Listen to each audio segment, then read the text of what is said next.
തെക്കിന്റെ കൊച്ചുപാതുവ. Saint Antony's തീർത്ഥാടന കേന്ദ്രം കമുകൻകോട്. തിരുവനന്തപുരം ജില്ലയിലെ കമുകൻകോട് എന്ന പ്രദേശത്താണ് സെയിന്റ് ആന്റണീസ് തീർത്ഥാടന കേന്ദ്രം സ്ഥിതി ചെയ്യുന്നത്. കമുകൻകോട് കൊച്ചുപള്ളി എന്നാണ് ഇവിടത്തുകാർക്കിടയിൽ ഈ തീർത്ഥാടന കേന്ദ്രം അറിയപ്പെടുന്നത്. കൊച്ചുപള്ളിയിൽ നിന്നും ഏകദേശം 1/2 കിലോമീറ്റർ മാറി വിശുദ്ധ അന്തോണീസിന്റെ തന്നെ ഒരു വലിയ പള്ളിയും സ്ഥിതി ചെയ്യുന്നുണ്ട്. കൊച്ചുപള്ളിയും വലിയ പള്ളിയും അടങ്ങുന്നതാണ് ഇവിടത്തെ ഇടവക.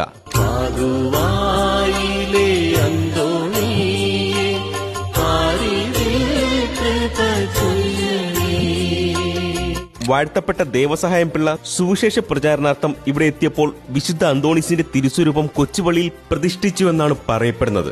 എല്ലാ ചൊവ്വാഴ്ചയും ആരാധന നടക്കുന്ന കൊച്ചുപള്ളിയിലേക്ക് 100 കണക്കിന് ഭക്തജനങ്ങളാണ് എത്തിച്ചേരുന്നത്. ഇവിടുത്തെ 2025 ഇടവക തിരുനാൾ ഫെബ്രുവരി 18 ചൊവ്വാഴ്ച കൊടിയേറി മാർച്ച് 2 ഞായറാഴ്ചയാണ് സമാപിക്കുന്നത്. നെയ്യാറ്റിൻകരയിൽ നിന്നും നെല്ലിമുടി വഴി പോകുന്ന ബസ്സിൽ കയറി ഏകദേശം 5 കിലോമീറ്റർ സഞ്ചരിച്ചാൽ നമുക്കിവിടെ എത്താൻ സാധിക്കും.